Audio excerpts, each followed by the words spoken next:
ಯಾವುದೇ ಕಷ್ಟ ಇರ್ಲಿ ಪರಿಹಾರ ಆಗುತ್ತೆ. ನಾವು ಹೇಳೋದಕ್ಕಿಂತ ನೀವು ತಿಳಿದು ನಾನು ಕಾರು ಬೈಕ್ ಎಲ್ಲ ತಗೊಂಡು ಬೊಲೋರೋ ತಗೊಂಡು ಎಲ್ಲ ಚೆನ್ನಾಗಿದ್ದೀನಿ ಈಗ. ಅವಾರ್ಡ್ಗಳು ಅಂದ್ರೆ ನಮ್ಮ ಮಗಳಿಗೆ ಒಂದು MBBS ಸೀಟ್ ಸಿಗ್ಬೇಕಂದ್ರೆ ಕಾರಣ ಕೂಡ ನಾವ್ ಇಲ್ಲಿ ಅರ್ಕೆ ಮಾಡ್ಕೊಂಡು ನಾವಿಲ್ಲಿ ಬಂದಿರೋದ್ರಿಂದ ನಮ್ಮ ಮಕ್ಕಳ ವಿದ್ಯಾಭ್ಯಾಸ ಎಲ್ಲ ತುಂಬಾ ಚೆನ್ನಾಗಿದೆ. ಸುಮಾರು ನಾನು ಒಂದು 10-12 ವರ್ಷಗಳಿಂದ ಈ ದೇವಸ್ಥಾನಕ್ಕೆ ಬಂದು ಹೋಗ್ತಾ ಇದೀವಿ.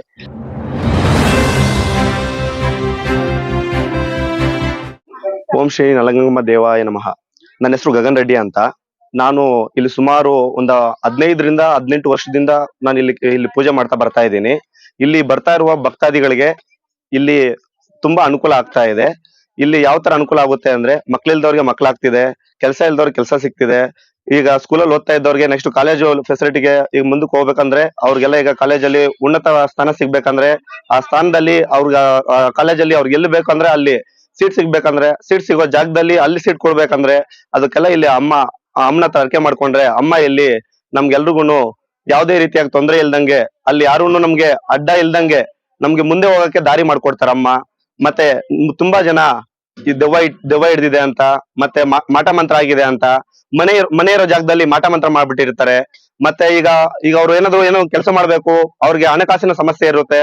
ಮತ್ತೆ ಮುಂದಕ್ಕೆ ಅವ್ರೇನಾದ್ರು ಮುಂದಕ್ಕೆ ಹೋಗ್ಬೇಕು ಅಂದ್ರೂ, ಜಮೀನಲ್ಲಿ ಏನಾದ್ರು ಬೆಳೆ ಬೆಳಿಬೇಕಂದ್ರು ಆ ಬೆಳೆ ಬೆಳೆಯಕ್ಕೂ ಇಲ್ಲಿ ಜನಗಳು ತೊಂದರೆ ಮಾಡ್ತಿರ್ತಾರೆ. ಬೋರಲ್ಲಿ ನೀರ್ ಬರ್ದಂಗ್ ಮಾಡಾಕ್ತಾರೆ, ಪೈರು ಬೆಳೆಯೋದಕ್ಕಾಗ್ದ್ರೆ ಮಾಡ್ತಾರೆ. ಅಂತ ಮಾಡ್ತಾ ಇರೋ ಸಮಸ್ಯೆಗಳಿಗೆಲ್ಲ ಈ ನಲಗಂಗಮ್ಮ ದೇವಿ ಅಮ್ಮನವರು ಯಾವುದೇ ರೀತಿಯಾಗಿ ತೊಂದರೆ ಇಲ್ದಂಗೆ ಎಲ್ಲಾ ರೀತಿಯಾಗಿ ಅನುಕೂಲ ಮಾಡ್ಕೊಡ್ತಾರೆ.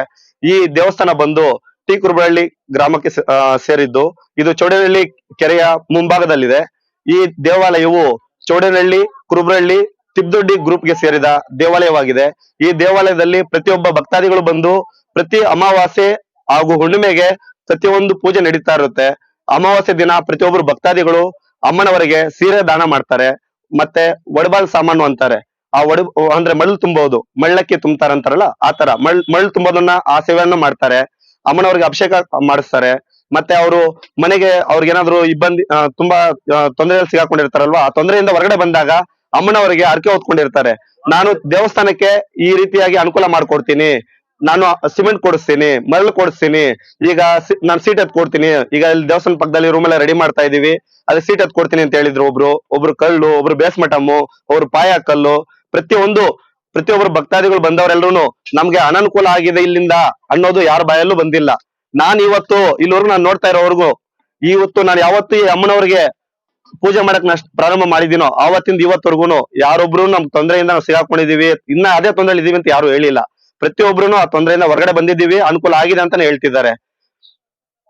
ಈ ದೇವಸ್ಥಾನ ಇಂಪ್ರೂವ್ಮೆಂಟ್ ಆಗ್ಬೇಕಂದ್ರೆ ಪ್ರತಿಯೊಬ್ರು ದಾನಿಗಳಾಗಿರ್ಬೋದು, ಭಕ್ತಾದಿಗಳಾಗಿರ್ಬೋದು, ಈ ದಾನಿಗಳು ದಾನ ಮಾಡ್ತಿದ್ದಾರೆ, ಭಕ್ತಾದಿಗಳು ಅವರು ಕೈಲಾದಷ್ಟು ಅವರು ಸಹಾಯ ಮಾಡ್ತಿದ್ದಾರೆ. ಆದ್ರೂ ಈ ದೇವಾಲಯವನ್ನು ನಾವು ಕಲ್ಲಿನ ಕಟ್ಟಡದಿಂದ ನಿರ್ಮಾಣ ಮಾಡ್ಬೇಕಂತ ನಾವು ತೀರ್ಮಾನ ಮಾಡ್ಕೊಂಡಿದೀವಿ.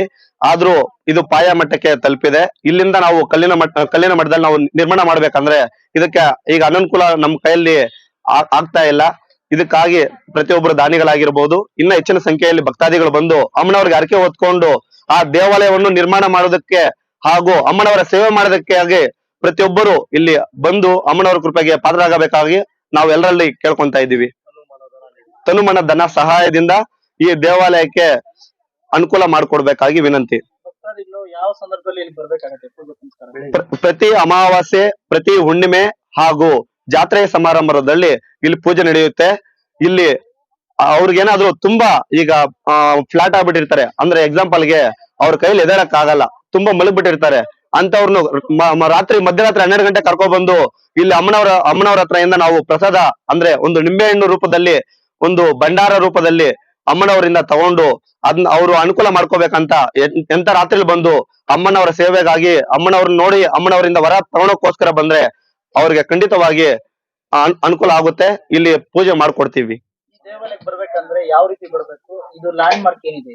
ಇಲ್ಲಿನ ಲ್ಯಾಂಡ್ ಮಾರ್ಕ್ ಅಂದ್ರೆ ಇದು ಕೋಲಾರ ಜಿಲ್ಲೆ ಮುಳಬಾಲ್ ತಾಲೂಕು ಸೇರಿದ ಒಂದು ಚೌಡೇನಹಳ್ಳಿ ಕೆರೆಯ ಮುಂಭಾಗದಲ್ಲಿರುವಂತಹ ಓಂ ಶ್ರೀ ನಲಗಂಗಮ್ಮ ದೇವಿಯ ದೇವಾಲಯವಾಗಿದೆ. ಪ್ರಮುಖವಾಗಿ ಇದು ಬೆಂಗಳೂರಿಂದ ಬರುವಂತಹ ಭಕ್ತಾದಿಗಳಿಗೆ, ಬೆಂಗಳೂರಿಂದ ಬರೋ ಕಡೆಯಿಂದ ಆದ್ರೆ ಅವರು ನಂಗ್ಲಿ ಟೋಲ್ ಅಂತ ಬರುತ್ತೆ, ಅಂದ್ರೆ ಕೋಲಾರ ಜಿಲ್ಲೆಯ ನಂಗ್ಲಿ ಟೋಲ್ ಅಲ್ಲಿ ಬಂದು ಇಳ್ಕೊಂಡು ನೀವು ರೈಟ್ ಸೈಡ್ ಅಲ್ಲಿ ಒಂದು ಆರ್ಚ್ ಕಾಣುತ್ತೆ. ಆರ್ಚ್ ನ ಒಳಗಡೆ 2-3 ಕಿಲೋಮೀಟರ್ ಒಳಗಡೆ ಬಂದ್ರೆ ಚೌಡೇನಹಳ್ಳಿ ಎಂಬ ಗ್ರಾಮ ಬರುತ್ತೆ. ಆ ಗ್ರಾಮದ ಊರು ಮುಂದಿನ ಕೆರೆ, ಆ ಕೆರೆಯ ಬದಿಯಲ್ಲಿ ಇಲ್ಲಿ ಅಮ್ಮನವರು ನೆಲೆಸಿರುತ್ತಾರೆ. ಈ ಕಡೆಯಿಂದ ಇವ್ರು ಬೆಂಗಳೂರಿಂದ ಬರೋರಿಗೆ ಇದು ಅನುಕೂಲವಾಗುತ್ತೆ. ಈ ಕಡೆ ತಮಿಳುನಾಡು, ಆಂಧ್ರ ಈ ಕಡೆಯಿಂದ ಬರೋರಾದ್ರೆ ಈ ಕಡೆ ಪಳನೇರು ಈ ಕಡೆಯಿಂದ ಬರಬೇಕು. ಈ ಕಡೆಯಿಂದ ಬರ್ಬೇಕಾದ್ರೆ ಅಲ್ಲೂ ಅಷ್ಟೇ ನಂಗ್ಲಿ ಟೋಲ್ ಹತ್ರ ಇಳ್ಕೊಂಡು ಈ ಕಡೆ ಎಡಭಾಗದಲ್ಲಿ ಈ ಕಡೆ ಆರ್ಚ್ ಕಾಣುತ್ತೆ. ಆರ್ಚಿನ ಒಳಗಡೆಯಿಂದ ನೀವು 2 ರಿಂದ 3 ಕಿಲೋಮೀಟರ್ ಒಳಗಡೆ ಬಂದ್ರೆ ಚೌಡೇನಹಳ್ಳಿ ಗ್ರಾಮದ ಊರಿನ ಮುಂದಿನ ಕೆರೆ, ಆ ಕೆರೆಯ ಬದಿಯಲ್ಲಿ ನೆಲೆಸಿರುವ ನಲಗಂಗಮ್ಮ ದೇವಿ ಅವರನ್ನು ನೀವು ಕಾಣಬಹುದಾಗಿದೆ. ಮೊದಲಿಗೆ ಇನ್ನೊಂದು ಮಾತು ಹೇಳಲು ನಾನು ಇಷ್ಟಪಡ್ತೀನಿ. ಇಲ್ಲಿ ಅಮ್ಮನವರ ಸೇವೆ ಮಾಡೋದಕ್ಕೆ ಯಾವುದೇ ರೀತಿಯಾದ ರಿಯಾಯಿತಿ ಇಲ್ಲ. ನೀವು ಬೇರೆ ಕಡೆ ನೋಡಿರ್ಬಹುದು, ದೇವಸ್ಥಾನದಲ್ಲಿ ಅರ್ಚನೆ ಮಾಡ್ಬೇಕಂದ್ರು 5 ರೂಪಾಯಿ, 2 ರೂಪಾಯಿ, 1 ರೂಪಾಯಿ ಆ ತರ ಇಟ್ಟಿರ್ತಾರೆ. ಆದ್ರೆ ನಾವು ಇಲ್ಲಿ ಯಾವುದೇ ರೀತಿಯಾಗಿ ಅರ್ಚನೆಗಾಗಿ ಅಥವಾ ನೀವು ಕೊಡುವ ಕಾಣಿಕೆಗಾಗಿ ನಾವು ಇಲ್ಲಿ ಪೂಜೆಯನ್ನು ಮಾಡ್ಕೊಡ್ತಾ ಇಲ್ಲ. ಇಲ್ಲಿ ಪೂಜೆ ಆತರ ಪೂಜೆ ನಡೆಯುವುದೂ ಇಲ್ಲ. ಇಲ್ಲಿ ಉಚಿತವಾಗಿ ಸೇವೆಯನ್ನು ಮಾಡಬಹುದಾಗಿದೆ. ನೀವು ಇಲ್ಲಿ ಬಂದು ಅಮ್ಮನವರ ಸೇವೆಗಾಗಿ ನೀವು ಬಂದು ನಿಂತ ನಂತರ ನಿಮ್ಮ ಅನುಕೂಲ, ನಿಮ್ಮ ಮನಸ್ಥಿತಿ ಹಾಗೂ ನಿಮ್ಮ ಪರಿಸ್ಥಿತಿ, ನೀವು ನಿಲ್ತಿರುವ ಈ ಜಾಗದಿಂದ ನೀವು ಮೇಲ್ಮಟ್ಟಕ್ಕೆ ಹೋದ ನಂತರ ನೀವು ಈ ದೇವಾಲಯಕ್ಕಾಗಿ ಅನುಕೂಲ ಮಾಡುವಂತಹ ಭಕ್ತಾದಿಗಳಾಗಿರಬಹುದು, ಮತ್ತೊಬ್ಬರಾಗಿರಬಹುದು, ದಾನಿಗಳಾಗಿರಬಹುದು, ಮತ್ತು ಇಲ್ಲಿನ ಊರಿನ ಜನಗಳಾಗಿರಬಹುದು, ಮತ್ತು ಸುತ್ತಮುತ್ತಲಿನ ಗ್ರಾಮಸ್ಥರಾಗಿರಬಹುದು, ಪ್ರತಿಯೊಬ್ಬರು ಈ ದೇವಿಯನ್ನು ಕಂಡು ನೀವು ಆಶೀರ್ವಾದ ಪಡೆದು ನೀವು ನೆಮ್ಮದಿಯ ಸ್ಥಾನವನ್ನು ನೀವು ತಲುಪಬಹುದಾಗಿದೆ. ಪ್ರತಿಯೊಬ್ಬರು ಈ ಅಮ್ಮನವರ ಸೇವೆಗಾಗಿ ಈ ಪ್ರತಿ ಅಮಾವಾಸ್ಯೆ ಹುಣ್ಣಿಮೆಯ ದಿನದಂದು ಅಮ್ಮನವರ ದೇವಾಲಯಕ್ಕೆ ಭೇಟಿ ಕೊಟ್ಟು ಅಮ್ಮನವರ ಕೃಪಾ ಕಟಾಕ್ಷಕ್ಕೆ ಎಲ್ಲರೂ ಪಾತ್ರರಾಗಬೇಕಾಗಿ ಮನವಿ. ಕೊನೆಯದಾಗಿ ನಾನು ಒಂದು ಮಾತು ಹೇಳಲು ಇಷ್ಟಪಡ್ತೀನಿ. ಇಲ್ಲಿ ಅಮ್ಮನವರ ಸೇವೆಗೆ ನೀವು ಬಂದಾಗ ಇಲ್ಲಿನ ಅನುಕೂಲ ನಿಮ್ಗೆ ಯಾವ ರೀತಿ ಆಗುತ್ತೆ ಆಗಲ್ಲ ಅನ್ನೋದನ್ನ ನೀವೊಂದು ಸಾರಿ ನೀವು ಭೇಟಿ ಕೊಟ್ಟು ಇಲ್ಲಿ ಬರುವಂತಹ ಭಕ್ತಾದಿಗಳ ಸಂಖ್ಯೆಯನ್ನು ನೀವು ಕಂಡು ಆ ಭಕ್ತಾದಿಗಳಿಗೆ ಏನಾಗಿದೆ ಅಂತ ನಾವು ಹೇಳೋದಕ್ಕಿಂತ ನೀವು ತಿಳಿದು ಅದನ್ನು ನೀವು ಅನುಕೂಲನ ಅನನುಕೂಲನ ಅಂತ ನಿಮಗೂ ಅನುಕೂಲ ಆಗುತ್ತಾ ಇಲ್ವಾ ಅನ್ನೋದನ್ನ ನೀವು ಅಮ್ಮನವರಲ್ಲಿ ಪರೀಕ್ಷೆ ಮಾಡಿ ಅದರಿಂದ ನೀವು ಗೆದ್ದು ಬರುವ ಸೂಚನೆಯನ್ನು ನೀವು ಕಂಡಬಹುದೆಂದು ನಾವು ಈ ಮೂಲಕ ತಿಳಿಸುತ್ತಿದ್ದೇವೆ. ನಮಸ್ಕಾರ, ನನ್ನ ಹೆಸರು ರಾಮು ಅಂತ. ನಾವು ಬ್ಯಾಂಗ್ಳೂರಿಂದ ಬಂದಿದ್ದೀರಿ. 7 ವರ್ಷದ ಹಿಂದೆ ನಾವು ಇಲ್ಲಿ ಬಂದ್ರಿ. ನಮಗೆ ತುಂಬಾ ಕಷ್ಟ ಇತ್ತು. ಇಲ್ಲಿ ದೇವಸ್ಥಾನ ಹತ್ರ ಬಂದ್ರ ಮೇಲೆ ಆ ತಾಯಿ ಕೃಪೆಯಿಂದ ನಮಗೆಲ್ಲರಿಗೂ, ನಮ್ಮ ಫ್ಯಾಮಿಲಿಗೆ, ನನ್ನ ಕಷ್ಟ ಸುಖಕ್ಕೆ ಎಲ್ಲ ಚೆನ್ನಾಗಾಗಿದೆ. ಈಗ ಮೊದಲು ತುಂಬಾ ಕಷ್ಟವಾಗಿದ್ದೆ, ಇವಾಗ ತುಂಬಾ ಚೆನ್ನಾಗಿದ್ದೀನಿ. ಫ್ಯಾಕ್ಟ್ರಿ ಇಟ್ಕೊಂಡಿದ್ದೀನಿ. ಆ ಅಮ್ಮನ ಕೃಪೆಯಿಂದ ಎಲ್ಲಾರು ಚೆನ್ನಾಗಿರ್ಬೇಕಂತ ನಾನು ಬೇಡ್ಕೊಂತ ಇದ್ದೀನಿ. ಎವ್ರಿ ಮಂತ್ ಬಂದು ನಾನು ಈ ಅಮ್ಮನ ಹತ್ರ ಪೂಜೆ ಮಾಡ್ಕೊಂಡು ಹೋಗ್ತೀನಿ. ಅಮಾವಾಸ್ಯೆಗೆ, ಪೌರ್ಣಿಮೆಗೆ ಬರ್ತೀನಿ. ಬಂದು ಪೂಜೆ ಮಾಡ್ಕೊಂಡು ಹೋದ್ರ ಮೇಲೆ ಒಂದೊಂದು ಹಂತವಾಗಿ ನಾವು ಎಲ್ಲಾರು ಚೆನ್ನಾಗಿದ್ದೀರಿ. ಯಾವುದೇ ತೊಂದರೆ ಇಲ್ಲ. ಇನ್ನ ಮುಂದೆ ಯಾರು ಕಷ್ಟ ಜೀವಿಗಳು ಯಾರು ಇದ್ರೇನು ಖಂಡಿತ ನಮ್ಮ ದೇವಸ್ಥಾನಕ್ಕೆ ಬಂದು ಇಲ್ಲಿ ಪೂಜೆ ಮಾಡ್ಕೊಂಡು ಹೋದ್ರೆ ನಿಮ್ಗೆ ತುಂಬಾ ಅನುಕೂಲ ಆಗುತ್ತೆ. ನೀವು ಲೈಫಲ್ಲಿ ಇನ್ನ ದೊಡ್ಡ ಮಟ್ಟಕ್ಕೆ ಮೇಲಕ್ಕೆ ಬರ್ತೀರಾ. ಒಟ್ಟಾರೆಯಾಗಿ ಈ ಒಂದು ತಾಯಿ ಬಗ್ಗೆ ಬೇರೆ ಒಂದು ಭಕ್ತಾದಿಗಳಿಗೆ ಹೇಳ್ಬೇಕಂದ್ರೆ ನಿಮ್ ಮಂತ್ರಾಲಯದಲ್ಲಿ ಏನ್ ಹೇಳಕ್ ಇಷ್ಟಪಡ್ತೀರಾ? ಇಲ್ಲಿ ಈ ದೇವಸ್ಥಾನಕ್ಕೆ ಬಂದ್ರೆ ಹಂತವಾಗಿ ಒಂದು ಸರಿ ಬಂದ್ ನೋಡಿ, ಹಂತವಾಗಿ ನೀವು ಎಲ್ಲಾ ರೀತಿಯಲ್ಲೇ ಚೆನ್ನಾಗಿ ಅನುಕೂಲ ಆಗುತ್ತೆ. ನಿಮ್ಗೆ ಯಾವುದೇ ಕಷ್ಟ ಇರ್ಲಿ ಪರಿಹಾರ ಆಗುತ್ತೆ. ಯಾವುದೇ ತೊಂದರೆ ಇರ್ಲಿ ಎಲ್ಲಾ ಚೆನ್ನಾಗಿರ್ತೀರಿ. ಯಾವುದೇ ಮನೇಲಿ ಪ್ರಾಬ್ಲಮ್ ಇದ್ರೇನು ಎಲ್ಲಾ ಪ್ರಾಬ್ಲಮ್ ಸಾಲ್ವ್ ಆಗುತ್ತೆ. ತುಂಬಾ ಚೆನ್ನಾಗಿ ಬರುತ್ತೆ. ಎವ್ರಿ ಮಂತ್ ಬಂದು ನೀವು ಒಂದ್ಸರಿ ವಿಸಿಟ್ ಮಾಡ್ಕೊಂಡು ಹೋದ್ರೆ ತುಂಬಾ ಚೆನ್ನಾಗಿರ್ತೀರಾ. ಲೈಫಲ್ಲಿ ತುಂಬಾ ಮುಂದೆ ಬರ್ತೀರಾ. ನಾವು 7 ವರ್ಷದಿಂದ ಬರ್ತಾ ಇದೀರಿ. 7 ವರ್ಷದ ಮುಂಚೆ ನಮ್ಮ ಹತ್ರ ಏನು ಇಲ್ಲ. ಈಗ ದೇವ್ರ ಆ ಅಮ್ಮನ ಕೃಪೆಯಿಂದ ನಾವು ಎಲ್ಲಾ ರೀತಿಯಲ್ಲಿ ಆ ಅಮ್ಮನ ಆಯಸ್ಸು, ಆರೋಗ್ಯ ಎಲ್ಲಾನು ಕೊಟ್ಟು, ಒಳ್ಳೆ ಹಣ ಕೊಟ್ಟು, ನನಗೆ ಒಳ್ಳೆ ಫ್ಯಾಕ್ಟ್ರಿ ಮಾಡಿ, ನಾನು ಕಾರು, ಬೈಕ್ ಎಲ್ಲ ತಗೊಂಡು, ಬೊಲೋರೋ ತಗೊಂಡು ಎಲ್ಲ ಚೆನ್ನಾಗಿದ್ದೀನಿ ಈಗ. ಅದರಿಂದ ಪ್ರತಿ ಒಂದು ವರ್ಷನೂ ಬಂದು ಇಲ್ಲಿ ನಾವು ಜಾತ್ರೆ ಮಾಡೋದಾಗ್ಲಿ, ಪೂಜೆ ಮಾಡೋದಾಗ್ಲಿ ಬಂದು ಮಾಡ್ತೀರಿ. ಎಲ್ಲ ಒಟ್ಟು ನಮ್ಮ ಫ್ಯಾಮಿಲಿ ಎಲ್ಲ ಬರ್ತೀರಿ. ಅದೇ ತರ ಎವ್ರಿ ಮಂತ್ ಬಂದ್ಬಿಟ್ಟು ತಿಂಗಳ ಬಂದು ನಾವು ಯಾವ್ದೋ ಪೂಜೆ ಇದ್ರೇನು ಯಾವುದೇ ಇದ್ರೇನು ಇಲ್ಲಿ ಬಂದು ಪೂಜೆ ಮಾಡ್ಕೊಂಡು ಹೋದ್ರೆ ನಮಗೆಲ್ಲ ಅನುಕೂಲ ಆಗಿದೆ. ಇದರಿಂದ ನಮ್ಗೆ ತುಂಬಾ ಶಕ್ತಿ ಇದೆ. ಒಂದು ಸರಿ ನೀವು ಯಾರ ಭಕ್ತಾದಿಗಳು ಯಾರಿಗೇ ಕಷ್ಟ ಇರ್ಲಿ ಎಲ್ಲಾರು ಇಲ್ಲಿ ಒಂದ್ಸರಿ ಬಂದು ಹೋಗಿ ನೋಡಿ, ಆಮೇಲೆ ನಿಮ್ಗೆ ಗೊತ್ತಾಗುತ್ತೆ ಈ ತಾಯಿನ ಶಕ್ತಿ ಏನಿದೆ ಅಂತ. ನಮ್ಮ ಹೆಸರು ಮುನಿರತ್ನ ಅಂತ. ಇವರು ನಮ್ಮ ಯಜಮಾನ್ರು ಶ್ರೀನಿವಾಸ್ ಅಂತ. ನಾವು ಕೊಡಗೇಳಿ ಬೆಂಗಳೂರಿಂದ ಬಂದಿದೀವಿ. ನಾವೀಗ ಬಂದು 5 ವರ್ಷದಿಂದ ಬರ್ತಾ ಇದೀವಿ. ನಾವಿಲ್ಲಿ ಬಂದಿರೋದ್ರಿಂದ ನಮ್ಮ ಮಕ್ಕಳ ವಿದ್ಯಾಭ್ಯಾಸ ಎಲ್ಲ ತುಂಬಾ ಚೆನ್ನಾಗಿದೆ. ನಮ್ಮ ಮನೇಲೂ ಸುಖ ನೆಮ್ಮದಿ ಇದೆ. ನಾವೇನಾರು ಅರಕೆ ಅಂತ ಮಾಡಿದ್ರೆ ಅದು 1 ವರ್ಷದೊಳಗಡೆ ನಮ್ಗೆ ಎಲ್ಲ ಒಳ್ಳೇದೇ ಆಗ್ತಾ ಇದೆ. ನಾವು ಒಂದು ಅಮಾವಾಸ್ಯೆ ಬಿಟ್ರು ಇನ್ನೊಂದು ಅಮಾವಾಸ್ಯೆ ತಪ್ಪದಿರ ಬಂದು ಪೂಜೆ ಮಾಡ್ಕೊಂಡು ಹೋಗ್ತಿದೀವಿ. ವರ್ಷಕ್ಕೊಂದ್ಸತಿ ಜಾತ್ರೆ ಅಂತ ಮಾಡ್ತಾ ಇದೀವಿ. ಹಂಗಾಗಿ ನಮ್ಗೆಲ್ಲ ಸುಖ ಶಾಂತಿ ಐತೆ. ನಾವು ನಂಬ್ತಾ ಇದೀವಿ. ನಮ್ ದೇವಸ್ಥಾನನು ದೊಡ್ಡದಾಗ್ಬೇಕು ಅನ್ನೋದು ಆಸೆ ನಮ್ಗೆ. ಒಟ್ಟಾರೆ ಇಲ್ಲಿ ಬಂದು ಹೋಗುವಂತ ಭಕ್ತಾದಿಗಳಿಗೆ ಏನ್ ಇಷ್ಟಪಡ್ತೀರಾ? ಬಂದೋದ್ರೆ ಅವ್ರ ಮನ್ಸಿಗೆ ನೆಮ್ಮದಿ ಗೊತ್ತಾಗುತ್ತಲ್ಲ.